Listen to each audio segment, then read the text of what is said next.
একটু অন্যরকমভাবে খাওয়াতে কার না ভালো লাগে বলুন। খাসির গোশের আমরসা সেই মজার রেসিপি একবার খেয়ে দেখবেন। আসসালামু আলাইকুম everyone, welcome back to my channel.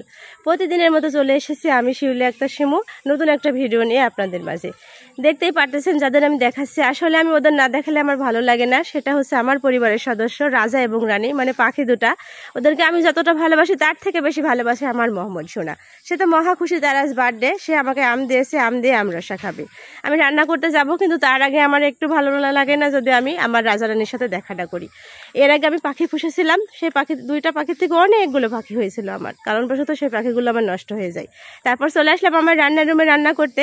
এখানে আমি দিয়েছি পাকা আম, মিষ্টি আম অবশ্যই, তারপর দিয়েছি তেজপাতা, তারপর দিয়েছি পেঁয়াজ কুচি, তারপর লবণ, তারপর শুকনো ঝালের গুঁড়া, তারপর হলুদ গুঁড়া, তারপর দিয়েছি গোটা মশলা। এবার দিলাম তেল, তারপর দিয়ে ভালো মতো আমি হাতে মাখিয়ে নিব। যত সুন্দর করে হাতে মাখানো যায় রান্নার টেস্ট ততই ভালো আসে। এখানে আপনি চয়েস করবেন যে আপনি টক খেতে পছন্দ করেন না মিষ্টি খেতে পছন্দ করেন। আপনি যদি টক খেতে পছন্দ করেন অবশ্যই টক আম দিবেন, আর যদি মিষ্টি খেতে পছন্দ করেন অবশ্যই মিষ্টি আম দিবেন। আমি এখানে মিষ্টি আম ব্যবহার করেছি, যেহেতু আমার মোহাম্মদ সোনা টক খেতে পারে না। আমি কিন্তু অনেক টক খেতে পছন্দ করি, ঝাল আর টক আমার ফেভারিট, কিন্তু আমার বাচ্চারা একদমই উল্টো। তারা মিষ্টি খেতে পছন্দ করে, টক খেতেই পারে না, ঝাল তো খেতেই পারে না। আমি কিন্তু একটুও পানি ব্যবহার করিনি। এবার আমি চুলায় দিয়ে দিয়েছি রান্না করার জন্য।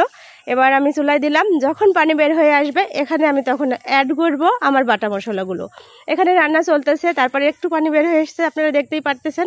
এবার আমি এখানে দিয়ে দিলাম জিরা ধনিয়া বাটা, পেঁয়াজ রসুন বাটা, আদা বাটা এবং দিয়েছি মশলা বাটা। সামান্য পরিমাণ মশলা বাটা দিয়েছি আমি, কিন্তু খুব বেশি মশলা এখানে ইউজ করব না, কেননা আমার মোহাম্মদ সোনা অত বেশি মশলা পছন্দ করে না, সে হালকা পাতলা ঝোলই পছন্দ করে।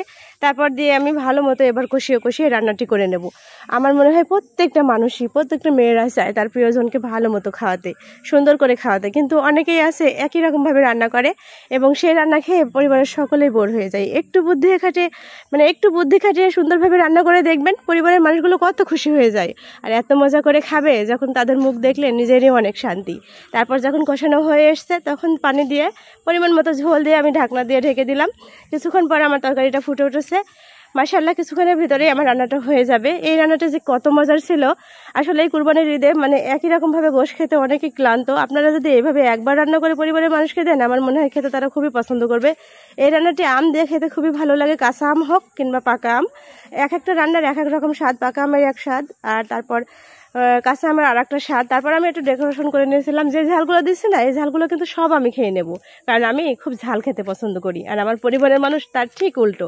তারপর দিয়ে দিলাম পাকা আম, ডেকোরেশন করে নিলাম আর কি। দেখতে যেমন সুন্দর লাগছে, খেতে তার থেকে অনেক বেশি মজার হয়। আজকের ভিডিও এ পর্যন্ত, সবাই ভালো থাকবেন, আল্লাহ হাফেজ।